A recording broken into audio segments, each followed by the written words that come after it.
So hello everyone, welcome to It at Home. Today we will talk about the next remaining part of the network. ठीक है, तो हम लोग पिछले video में नेटवर्क और सर्किट का बेसिक डिफरेंस जाने थे, किसको नेटवर्क बोलते हैं, किसको सर्किट बोलते हैं। ठीक है, और उसमें पढ़े थे कौन सा लोड और सोर्स में कौन सा लोड और सोर्स मतलब एलिमेंट जो भी होता है, कौन सा पावर डिलीवरिंग एलिमेंट होता है और कौन सा पावर एब्जॉर्बिंग एलिमेंट होता है। ठीक है, तो अब एलिमेंट से क्या मतलब है, अब एलिमेंट हम लोग पढ़ते हैं, क्लासिफिकेशन ऑफ एलिमेंट का इस वीडियो में हम लोग देखेंगे। ठीक है, तो क्लासिफिकेशन ऑफ एलिमेंट क्या होता है ये हम लोग देखते हैं। तो यहाँ लिखते हैं क्लासिफिकेशन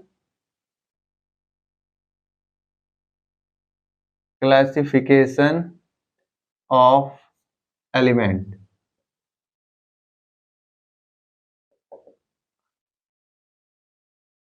देखो क्लासिफिकेशन ऑफ एलिमेंट में कितने टाइप के होते हैं। फर्स्ट देखो, active and passive element, active and passive elements. ठीक है, दूसरा linear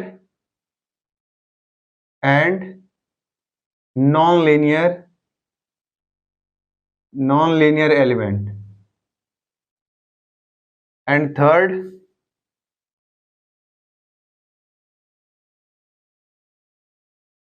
unidirectional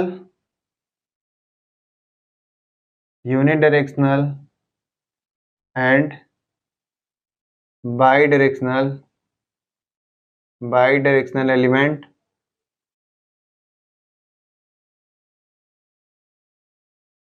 fourth time variant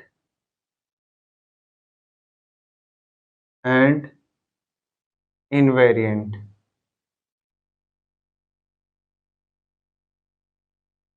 element.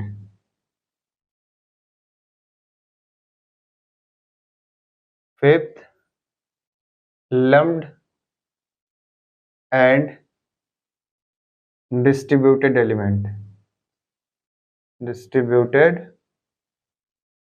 Element. तो हम लोग क्लासिफिकेशन ऑफ एलिमेंट के बारे में जान रहे हैं। क्लासिफिकेशन ऑफ एलिमेंट कितने तरीके, एक्टिव एंड पैसिव एलिमेंट, दूसरा linear and non linear element, तीसरा unidirectional bidirectional element, fourth क्या है टाइम वेरिएंट एंड इनवेरिएंट, और एक लम्प्ड एंड डिस्ट्रीब्यूटेड। ये इतने तरीके के क्लासिफिकेशन ऑफ एलिमेंट है और सबके बारे में हम एक एक करके पढ़ेंगे कि एक्टिव एलिमेंट क्या होता है, पैसिव एलिमेंट क्या होता है, लीनियर एलिमेंट कौन सा होता है और नॉन लीनियर एलिमेंट कौन सा होता है, यूनिडायरेक्शनल कौन सा होता है, बाई डायरेक्शनल कौन सा होता है, टाइम वेरिएंट और इनवेरिएंट होता है, लम्प्ड और डिस्ट्रीब्यूटेड। तो सबके बारे में जो क्लासिफिकेशन ऑफ एलिमेंट इतने सारे हैं, सबके बारे में हम लोग पढ़ेंगे। ठीक है, तो अब इसको आप लोग नोट कर लिए, फिर एक एक करके हम लोग बात करते हैं। तो नोट करिए, इसको रफ करके अब एक एक करके बात करते हैं। क्लासिफिकेशन ऑफ एलिमेंट में जो हम लोग पढ़े थे, तो पहले बात करेंगे एक्टिव एंड पैसिव एलिमेंट की, उसके बाद आगे वाले टाइप्स की बात करेंगे। ठीक है, तो पहला हम लोग हेडिंग डालते हैं active and passive element. First active and passive element. अब एक्टिव और पैसिव एलिमेंट किसके टाइप हैं, तो मैं यहाँ पे लिख देता हूँ एलिमेंट के। ठीक है, एलिमेंट्स के टाइप हैं कौन, एक्टिव और पैसिव। तो इधर एक एक करके ऐसे बनाते हैं। ठीक है, इधर एक्टिव लिख लेते हैं, इधर पैसिव एलिमेंट लिख लेते हैं। एक्टिव एलिमेंट और इधर पैसिव एलिमेंट, हम इसके बारे में भी अभी सीखेंगे। ठीक है, अब देखो एक्टिव एलिमेंट जो होता है, अब फिर से दो टाइप का, कौन कौन सा, एक तो इंडिपेंडेंट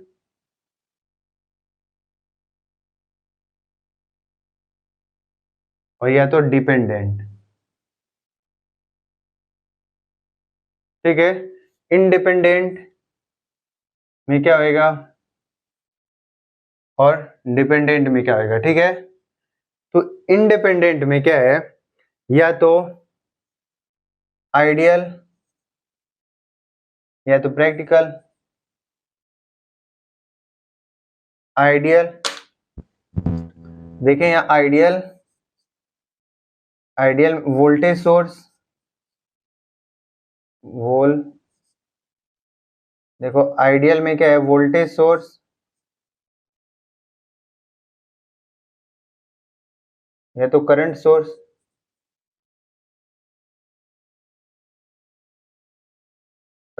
ठीक है, वी।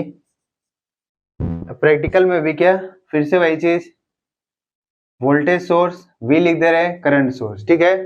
और डिपेंडेंट में क्या होता है, देखो डिपेंडेंट में 4 तरीके का है। कौन कौन सा है, voltage control voltage source, voltage control voltage source, आप लोग इसके नीचे लिख लेंगे, ठीक है। या voltage control current source, voltage control current source, या तो करंट कंट्रोल करंट सोर्स, या तो current control voltage source, current control voltage source, ठीक है। ये 4 तरीके के, पहला क्या है, लिख लेंगे voltage control voltage source, voltage control current source, current control current source, current control voltage source, ठीक है। ये 4 तरीके के डिपेंडेंट है। अब इसमें पैसिव में क्या होता है, देखो पैसिव एलिमेंट में क्या होता है, आर एल सी, आर का मतलब रेजिस्टेंस, एल का मतलब इंडक्टर, सी का मतलब कैपेसिटर, अब रेजिस्टेंस कैसा हो सकता है, या तो लीनियर या तो नॉन लीनियर। सेम इंडक्टर भी कैसा, या तो लीनियर या तो नॉन लीनियर। सेम कैपेसिटर भी कैसा, या तो लीनियर या नॉन लीनियर, ठीक है। तो आप लोग देखें क्लासिफिकेशन ऑफ एलिमेंट में पहला एक्टिव एंड पैसिव एलिमेंट, तो एलिमेंट्स की टाइप्स है एक्टिव और पैसिव। तो एलिमेंट्स लिख लिया 2 टाइप, देखो पहला एक्टिव और पैसिव। अब एक्टिव भी क्या 2 तरीके का, एक तो इंडिपेंडेंट होता है और डिपेंडेंट होता है। एक्टिव एलिमेंट या तो डिपेंडेंट होता है या तो इंडिपेंडेंट होता है। और इंडिपेंडेंट में भी कैसा, या तो आइडियल होता है या तो प्रैक्टिकल होता है, या तो आइडियल होता है या तो प्रैक्टिकल होता है। तो आइडियल भी कैसा होता है, या तो वोल्टेज सोर्स या तो करंट सोर्स आइडियल हो सकता है, ठीक है। तो प्रैक्टिकल में भी या तो वोल्टेज सोर्स या तो करंट सोर्स आइडियल हो सकता है, ठीक है। अब डिपेंडेंट में कैसा, डिपेंडेंट में 4 तरीके का, voltage control voltage source, voltage control current source, current control current source, current control voltage source, ठीक है।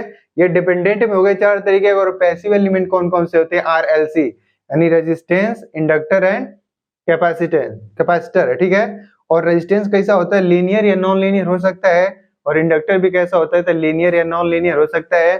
और कैपेसिटर भी कैसा होता है, लीनियर या नॉन लीनियर। सबके बारे में बात करेंगे, लीनियर नॉन लीनियर क्या होता है, एक्टिव होता है क्या पैसिव होता है, ठीक है। अभी फिलहाल इसके बारे में इतना, चलो मैं इसके बारे में यहाँ पे लिख देता हूँ, वी सी वी एस, यानी voltage control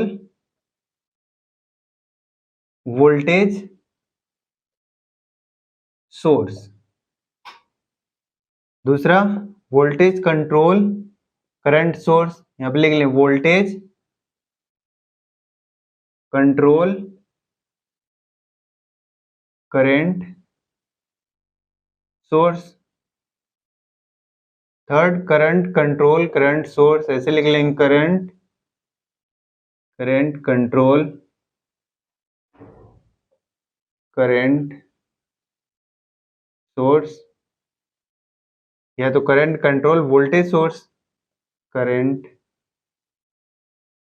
control voltage source, ठीक है। तो हम लोग पढ़ लिए एक्टिव और पैसिव एलिमेंट के बारे में, इसकी इतनी टाइप्स जैसे जैसे है मैं आप लोगों के सामने बना दिया, आप लोग पहले इसको लिख लें और अच्छे से समझ लें। फिर अब हम लोग बात करेंगे कि एक्टिव एलिमेंट क्या होता है, पैसिव एलिमेंट क्या होता है, इसकी डेफिनेशन क्या होती है और इसकी डेफिनेशन क्या होती है, ठीक है। और इसके एग्जाम्पल क्या होते हैं और इसके एग्जाम्पल क्या होते हैं, कौन सा इंडिपेंडेंट होता है, कैसे डिपेंडेंट होता है, ठीक है। तो एक्टिव और पैसिव एलिमेंट के बारे में हम लोग बात करेंगे, तो पहले इतना आप लोग अच्छे तरीके से नोट कर लें और अच्छे तरीके से इसको बना ले अपनी कॉपी पे, ताकि बाद के लिए आपके पास रहे तो आप लोग इसको देख भी सकें। Note it down. चलो तो इसको रफ करके आगे अब एक्टिव पैसिव एलिमेंट के बारे में देखते हैं।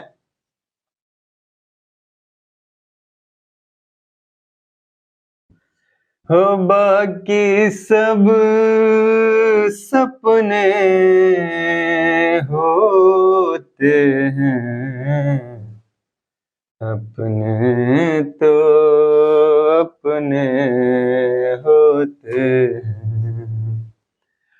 अपने तो अपने होते हैं। हो बाकी सब सपने होते हैं, अपने तो अपने होते हैं। तो आइए हम लोग बात करते हैं अब एक्टिव एलिमेंट। एक्टिव एलिमेंट की डेफिनेशन देखें और उसका कुछ एग्जांपल देखते हैं, ठीक है। तो हम लोग पहला पढ़ते हैं क्या, active element.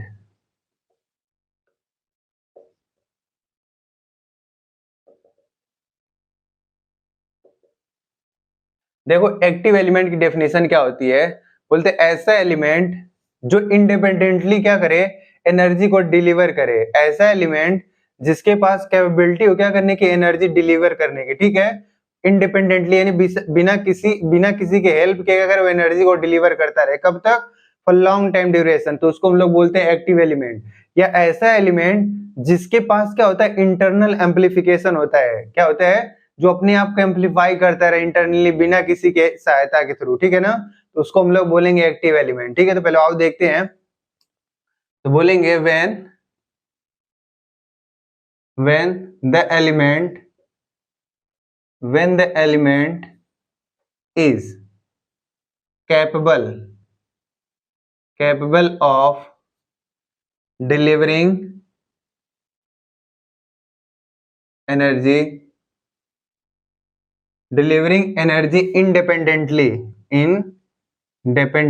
independently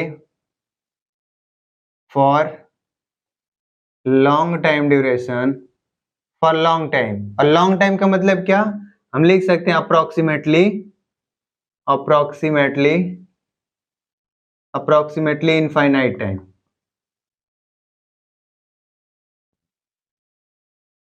it is called active element.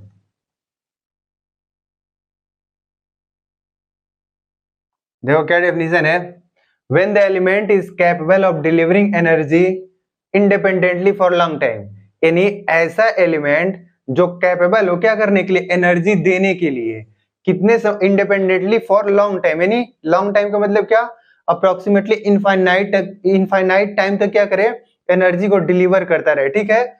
या तो उसको हम लोग बोलेंगे क्या, एक्टिव एलिमेंट, या हम लोग बोल सकते हैं दूसरा इसका डेफिनेशन है, the element is having property of internal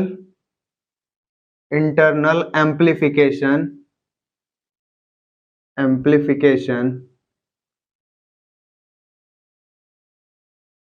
internal mean ये, ठीक है। The element is having property of internal amplification, it is called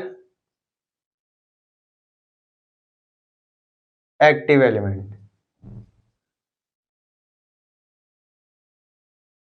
बिना किसी की सहायता के थ्रू क्या करे, वो एनर्जी को डिलीवर करते रहे, कब तक, लॉन्ग टाइम ड्यूरेशन के लिए, तो उसको हम एक्टिव एलिमेंट बोलते हैं। या तो ऐसा एलिमेंट जो क्या करे, अपने आप को खुद से क्या करता रहे, इंटरनल एम्पलीफिकेशन करता रहे, ठीक है। तो उसको भी हम लोग बोलेंगे एक्टिव एलिमेंट। जैसे इसका एग्जांपल देख लेते हैं, करंट सोर्स आई, दूसरा वोल्टेज सोर्स V, ट्रांजिस्टर, ठीक है। Fourth op amp, op amp का मतलब ऑपरेशनल एम्पलीफायर, ठीक है। अब देखो, करंट सोर्स हो गया, वोल्टेज सोर्स हो गया, ट्रांजिस्टर हो गया और ओप एम्प हो गया, क्या करते हैं, एनर्जी को डिलीवर करते हैं, कब तक, इनफाइनाइट टाइम के लिए, या तो इनके अंदर क्या होता है, इंटरनल एम्पलीफिकेशन होता है। अब ये दोनों भी कोई सा भी, इसमें देखो हम लोग पढ़े थे एक्टिव और पैसिव, एक्टिव भी डिपेंडेंट और इंडिपेंडेंट होते हैं, ठीक है। तो इसमें डिपेंडेंट कौन सा होता है, कौन सा इंडिपेंडेंट होता है, तो करंट सोर्स इसको मैं लिख देता हूं आई, एंड यहाँ पे वोल्टेज सोर्स ये कैसे होते हैं, वी, ये दोनों होते हैं इंडिपेंडेंट एक्टिव एलिमेंट होते हैं। इंडिपेंडेंट कैसे होते हैं, इंडिपेंडेंट एक्टिव एलिमेंट होते हैं। और जो ट्रांजिस्टर होता है, क्या होता है, ट्रांजिस्टर एंड ओप एम्प कैसे होते हैं, ऑपरेशनल एम्पलीफायर, ये दोनों डिपेंडेंट एक्टिव एलिमेंट होते हैं, डिपेंडेंट एक्टिव एलिमेंट, ठीक है। अभी हम लोग पढ़े थे कि एक्टिव एलिमेंट कैसे होते हैं, या तो इंडिपेंडेंट होते हैं या तो डिपेंडेंट होते हैं, ठीक है। इंडिपेंडेंट या तो डिपेंडेंट एक्टिव एलिमेंट, और एक्टिव एलिमेंट क्या होता है, जो क्या कर सकता है, एनर्जी को डिलीवर करता है, कब तक, फॉर लॉन्ग टाइम ड्यूरेशन के लिए, या तो उस एलिमेंट के अंदर इंटरनल एम्पलीफिकेशन की प्रॉपर्टी होती है, वो अपने आप को क्या करता है, एम्पलीफाई करता रहता है और एनर्जी को क्या करता है, डिलीवर करता रहता है, तो उसको हम लोग बोलते हैं एक्टिव एलिमेंट। और एक्टिव एलिमेंट पढ़े थे कैसा होता है, डिपेंडेंट और इंडिपेंडेंट। तो एक्टिव एलिमेंट में देखो ये चार लिखे हम लोग, इसका example current source, voltage source, transistor और ऑपरेशनल एम्पलीफायर। तो इसमें करंट सोर्स, जो वोल्टेज सोर्स होता है वो कैसा होता है, इंडिपेंडेंट होता है, और जो ऑपरेशनल एम्पलीफायर और ट्रांजिस्टर होता है वो कैसा होता है, डिपेंडेंट होता है, ठीक है। डिपेंडेंट एक्टिव एलिमेंट्स होते हैं, ठीक है। अब इसको नोट कर लें। और इसमें एक चीज और है, जिसमें इसमें बोल रहे हैं कि वे एलिमेंट जो एनर्जी क्या करते हैं, डिलीवर करते हैं इंडिपेंडेंटली, तो उसको हम लोग एक्टिव एलिमेंट कहते हैं। जबकि अभी अभी हम लोग पढ़े थे कि पैसिव, जो कैपेसिटर होता है वो पैसिव एलिमेंट होता है, ठीक है। तो हम लोग एक बात समझते हैं कि जो कैपेसिटर होता है ड्यूरिंग डिस्चार्जिंग टाइम, जब कैपेसिटर क्या होता है, डिस्चार्ज होता है, तो एनर्जी डिलीवर करता है।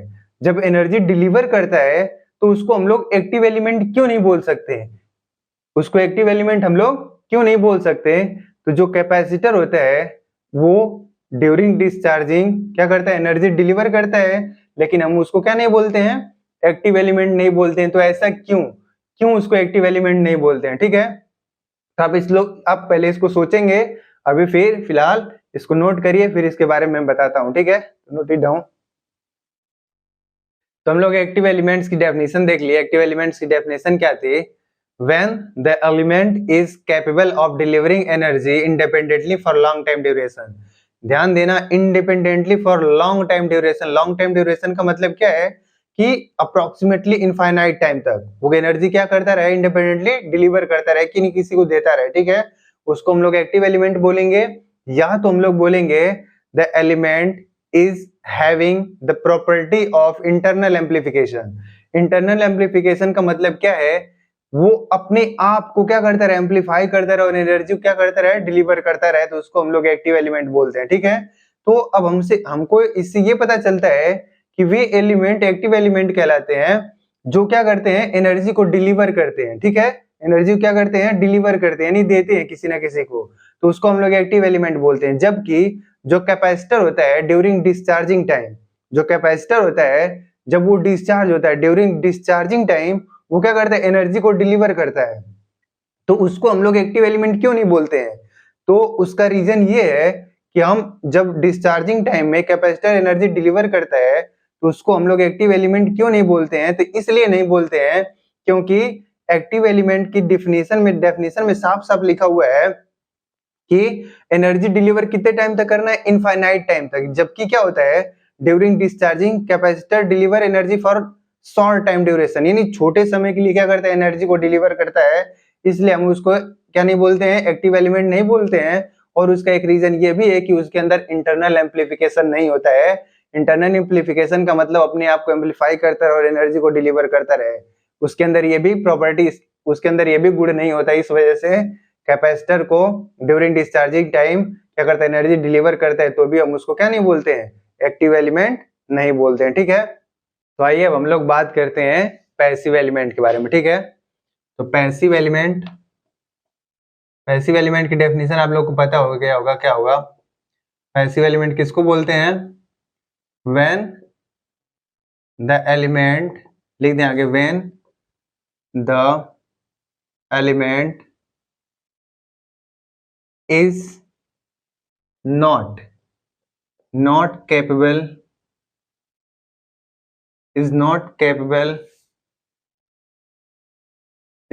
capable for delivering energy independently.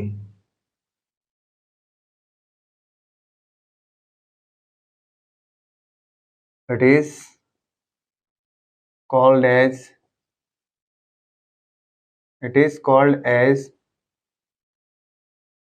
passive element. Passive element किसको बोलते हैं, तो पैसिव एलिमेंट बोलोगे वे एलिमेंट जो इंडिपेंडेंटली एनर्जी डिलीवर नहीं करते हैं, इंडिपेंडेंटली यानी बिना किसी की सहायता लिए एनर्जी को डिलीवर नहीं करते हैं। ठीक है, तो उसको हम लोग बोलते हैं क्या, पैसिव एलिमेंट, यानी किसी की सहायता से जो डिलीवर करता है उसको हम लोग क्या बोलते हैं, पैसिव एलिमेंट। और इंडिपेंडेंटली पावर को डिलीवर नहीं कर पाता है उसको भी हम क्या बोलते हैं, पैसिव एलिमेंट। पैसिव एलिमेंट के एग्जांपल क्या लिखोगे, अभी जानते हैं, resistance, inductor L, capacitor, bulb और ट्रांसफार्मर। ठीक है, तो आप लिख लें कौन कौन सा पैसिव एलिमेंट। पैसिव एलिमेंट की डेफिनेशन क्या होती है, when the element is not capable of delivering energy independently, it is called passive element। ठीक है, पैसिव एलिमेंट का एग्जांपल क्या है, रेजिस्टेंस हो गया, इंडक्टर हो गया, कैपेसिटर हो गया, ट्रांसफार्मर हो गया, बल्ब हो गया। ठीक है, तो हम लोग एक्टिव और पैसिव एलिमेंट की डेफिनेशन समझ लिए। अब उसके बारे में हम लोग आइडियल वोल्टेज क्या होता है, वोल्टेज सोर्स का आइडियल वोल्टेज सोर्स क्या होता है, प्रैक्टिकल वोल्टेज सोर्स क्या होता है, और उसके बीच में ग्राफ कैसे बनता है। ठीक है, तो इसको नोट कर लें, उसके बारे में हम लोग पढ़ते हैं। तो आइए हम लोग बात करते हैं आइडियल वोल्टेज सोर्स क्या होता है और प्रैक्टिकल वोल्टेज सोर्स क्या होता है। ठीक है, आइए उसके बारे में हम लोग देखते हैं।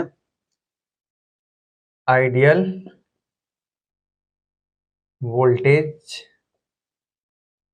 सोर्स और सामने लिख देता हूं प्रैक्टिकल वोल्टेज सोर्स। इन दोनों में डिफरेंस क्या है आप लोग देख लेंगे और समझ भी जाएंगे। ठीक है, आइडियल वोल्टेज सोर्स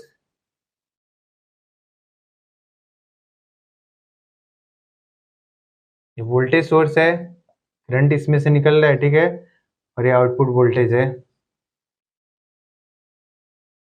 ये कैसा है, डीसी वोल्टेज सोर्स है। कैसा है, डीसी वोल्टेज सोर्स है। और देखो यहाँ पे बनाते हैं VST, टाइम के साथ अगर वोल्टेज वेरी कर रहा है तो उसको हम लोग क्या बोलते हैं, और ये करंट भी टाइम के साथ वेरी कर रहा है। ठीक है, तो इसको बोलते हैं AC वोल्टेज सोर्स। और यहाँ पे VT, इसका वोल्टेज भी टाइम के साथ क्या होगा, आउटपुट वोल्टेज भी चेंज होएगा। ठीक है, ये AC वोल्टेज सोर्स है, ये अलग अलग है दोनों, ये DC वोल्टेज सोर्स है, AC वोल्टेज सोर्स का सर्किट ऐसा है। तो इसका ग्राफ कैसे बनता है, देखो V और I के कैरेक्टरिस्टिक क्या है। अब जैसे से देखो ध्यान से, ये वोल्टेज सोर्स है, यहाँ से क्या कर रहा है, करंट क्या कर रहा है, डिलीवर कर रहा है। तो करंट जो डिलीवर कर रहा है स्पेसिफाइड वोल्टेज V पे, तो जो ये V है इंडिपेंडेंट अब क्या होता है, करंट पे, which is delivered by the voltage source है। वोल्टेज सोर्स जो करंट डिलीवर कर रहा है, ये आउटपुट वोल्टेज इस पे क्या कर रहा है, डिपेंड नहीं करता है। इस वजह से ये जो वोल्टेज सोर्स चाहे कितना भी करंट क्या करे, डिलीवर करे, ये आउटपुट वोल्टेज इस पे डिपेंड नहीं करता है, तो हमेशा क्या रहेगा, ये कांस्टेंट रहता है। ठीक है, तो इसके बारे में हम लोग लिख लें 2 पॉइंट, क्या, ideal voltage source is delivered energy at specified voltage V, which is independent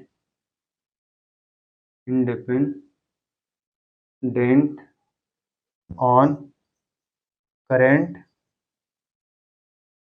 delivered by the source। यानी इसका बोल रहा है ये जो वोल्टेज है, आउटपुट वोल्टेज है, इस करंट पे डिपेंड नहीं करता है। ये करंट क्या है, इस वोल्टेज सोर्स के द्वारा करंट क्या कर रहा है, डिलीवर्ड करा गया है, ठीक है।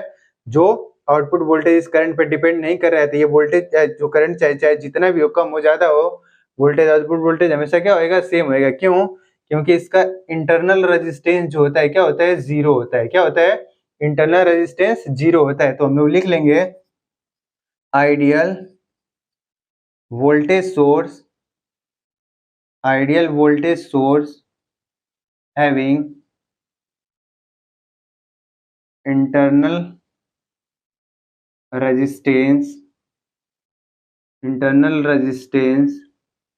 equal to zero, equal to, या बोलेंगे इंटरनल आर एस को लिखते हैं किसके अनुसार, जीरो है, ठीक है। और इसका कैरेक्टरिस्टिक वी और आई के बीच का कब, जब आइडियल वोल्टेज सोर्स होएगा तो कैसा उसका वी आई कैरेक्टरिस्टिक बनेगा, ऐसा बनेगा, ठीक है।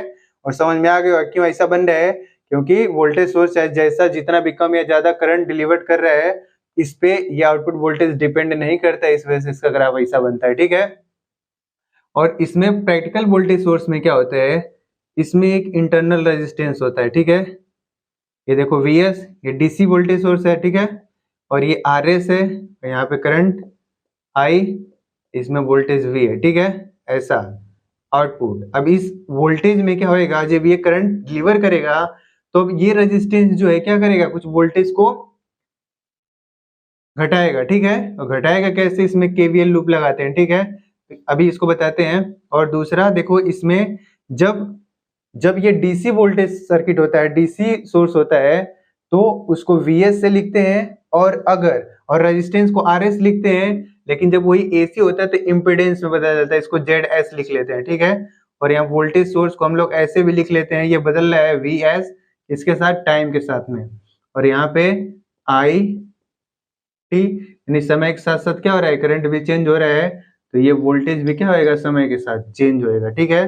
ये कौन सा है, प्रैक्टिकल वोल्टेज सोर्स। तो जो इसका वी आई कैरेक्टरिस्टिक होता है, याद रखेंगे, ये कैसा होता है, डिपेंड करता है। अब ये वीएस करंट जितना डिलीवर्ड करेगा, उसके इसके अकॉर्डिंग क्या होगा, इस रेजिस्टेंस के अनुसार क्या होगा, इसमें कुछ वोल्टेज प्रोड्यूस और कुछ वोल्टेज लेगा, ये टोटल वोल्टेज में से कुछ कम होगा तो ये मिलेगा, ठीक है। और कितना कम होता है, इसमें केवीएल लगा लेंगे ऐसे करके, तो V इक्वल टू आएगा क्या, वीएस टोटल सोर्स में से क्या घटाओगे, आई आर एस, ठीक है। क्योंकि V equal to I R होता है, ये क्या होएगा, इसमें से इस वोल्टेज में से कमी होएगी। जब वोल्टेज में से कमी होएगा तो इसको बनना कैसा चाहिए था, आइडियल अगर होता है तो एकदम सीधे सीधे ऐसा बनना चाहिए, ठीक है। लेकिन ऐसा नहीं बनता। अब क्या हो रहा है, इस वोल्टेज हमेशा कांस्टेंट आउटपुट वोल्टेज, अब क्या होगा, इसकी वजह से, इस रेजिस्टेंस की वजह से इसका वोल्टेज कुछ कम होएगा, तो इसका वोल्टेज ऐसे होता है, इसका ग्राफ ऐसे बनता है, ठीक है। कब, जब प्रैक्टिकल वोल्टेज सोर्स होता है तो उसका वी आई कैरेक्टरिस्टिक कैसा बनता है, ऐसा बनता है, ठीक है। अब ये देख लो, इसके अकॉर्डिंग ऐसा होता है, जितना रेजिस्टेंस होएगा, जैसे जितना जितना करंट होएगा, इसके अकॉर्डिंग ये क्या होगा, वोल्टेज सोर्स में जितना घट जाएगा तो हमारा आउटपुट वोल्टेज ये मिलेगा, ठीक। और इसको हम लोग लिख लेंगे, क्या लिखेंगे, practical voltage source, practical voltage source, practical voltage source is delivered energy at specified voltage V, which is dependent on current delivered by the source, क्योंकि जो प्रैक्टिकल वोल्टेज सोर्स होता है इसमें इंटरनल रेजिस्टेंस होता है। अगर DC voltage supply, DC voltage source है तो इंटरनल रेजिस्टेंस को आरएस के द्वारा रिप्रेजेंट करते हैं। अगर एसी वोल्टेज सोर्स है तो इंटरनल रेजिस्टेंस को क्या करते हैं, इंपीडेंस है, जेडएस के द्वारा लिखते हैं। ठीक है, अब देखो ये आप लोग सोचेंगे क्यों टाइम, क्योंकि टाइम के साथ ये क्या होता है, वेरी करता रहता है, चेंज होता रहता है। ठीक है, इसके लिए वीआई करेक्टरिस्टिक कैसा बनेगा, आई चेंज होएगा तो इसका वोल्टेज भी क्या होगा, टोटल आउटपुट वोल्टेज भी कम होगा। क्यों कम होगा, क्योंकि इसमें इंटरनल रेजिस्टेंस होता है। ठीक है, अब देखो आइडियल वोल्टेज सोर्स और प्रैक्टिकल वोल्टेज सोर्स। तो आइडियल वोल्टेज सोर्स में ये देखो वीआई करेक्टरिस्टिक, क्योंकि जो इसमें आउटपुट वोल्टेज होता है करंट सोर्स के द्वारा जितना भी करंट डिलीवर करा जाता है उस पर डिपेंड नहीं करता है। ठीक है, और इसका इंटरनल रेजिस्टेंस क्या होता है, आइडियल वोल्टेज सोर्स का 0 होता है, जबकि प्रैक्टिकल वोल्टेज सोर्स का इंटरनल रेजिस्टेंस क्या होता है, 0 नहीं होता है। इस वजह से इसका जो आउटपुट वोल्टेज होता है क्या होता है, डिक्रीज होता है। तो उसके लिए ग्राफ कैसा बनता है, ऐसा बनता है। ठीक है, और ये ध्यान देंगे। और एक चीज इसमें ये कि जो इंडिपेंडेंट वोल्टेज सोर्स होता है वो ओम्स लॉ को फॉलो नहीं करता है। किसको फॉलो नहीं करता, ओम्स लॉ को फॉलो नहीं करता है, इसलिए उसका वीआई कैरेक्टरिस्टिक जो होता है वो नॉन लीनियर आता है। कैसा आता है, नॉन लीनियर आता है। तो आप लोगों से कोई पूछे कि जो इंडिपेंडेंट वोल्टेज सोर्स होते हैं, इंडिपेंडेंट वोल्टेज सोर्स होते हैं वो ओम्स लॉ को फॉलो करते हैं कि नहीं करते हैं, तो ओम्स लॉ को फॉलो नहीं करता है। इस वजह से उसका वी आई करेक्टरिस्टिक जो होता है वो कैसा होता है, नॉन लीनियर होता है। ठीक है, तो आप लोग इसको लिख लेंगे। ठीक है, तो इसको नोट कर लें, प्रैक्टिकल वोल्टेज सोर्स और आइडियल वोल्टेज सोर्स। इस पे सेम ऐसे ही ग्राफ बना के दे देगा, कुछ चार चार ग्राफ बना देगा, बोलेगा आइडियल वोल्टेज सोर्स के लिए उसका वीआई कैरेक्टरिस्टिक कौन सा है। ठीक है, तो ध्यान देंगे, अगर याद रहेगा तो ये इसके लिए होता है आइडियल वोल्टेज सोर्स के लिए, और ये किसके लिए है, प्रैक्टिकल वोल्टेज सोर्स के लिए। ठीक है, तो नोट इट डाउन।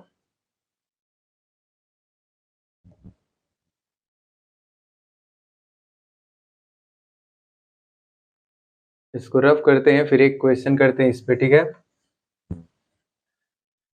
मैंने ख्वाबों में बरसों तरासा जिसे, तुम्हारे संग मर मर के तस्वीर हो, तुम ना समझो तुम्हारा मुकद्दर हूँ मैं समझता हूँ तुम मेरी तकदीर हो, तुम अगर हम कदम बन के चलती रहो, मैं बहारों की महफिल सजाता रहूं।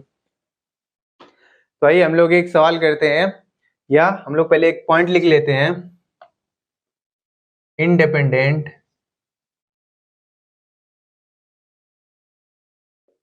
Voltage source, independent voltage source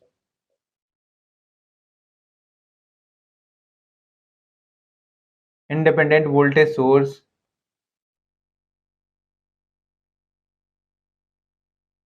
does not obey the Ohm's law since VI characteristic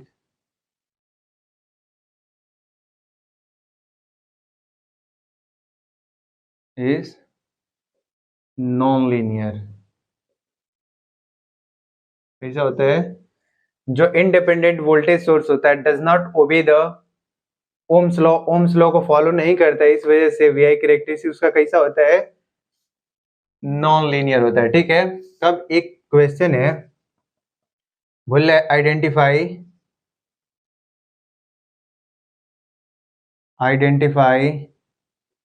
the VI characteristic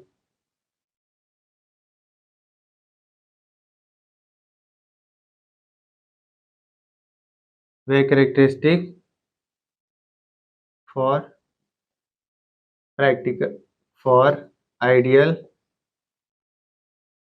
voltage source. क्या करना है, identify the VI characteristic for ideal voltage source. में चार ऑप्शन दे रखा है, क्या है,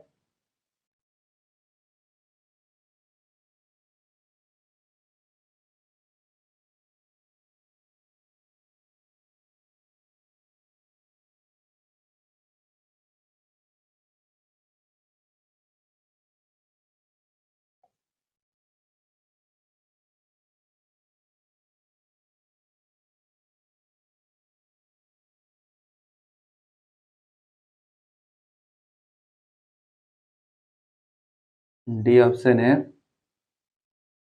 वी ऐसा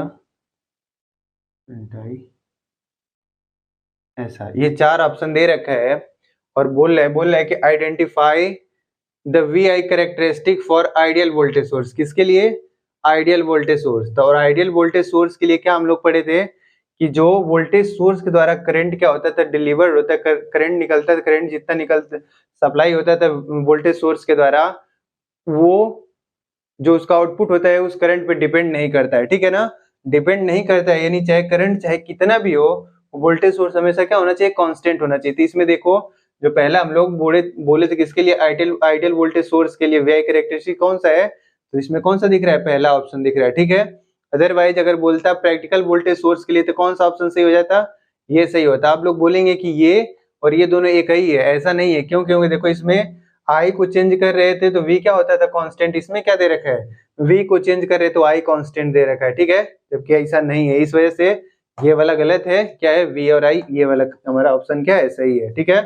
तो आप लोग अगर पॉइंट याद रहेगा तो आसानी से कोई सा भी क्वेश्चन क्या करेंगे, आसानी से हम लोग उसको सॉल्व कर सकते हैं, ठीक है। तो आज के लिए इतना ही, आप लोग इसको नोट कर लें और समझ लें, सॉल्व कर लें, ठीक है। अगर बेसिक पढ़ते जाएंगे तो आपको बिल्कुल भी परेशानी नहीं होगा, आप अच्छे तरीके से समझ जाएंगे, ठीक है। Note it down.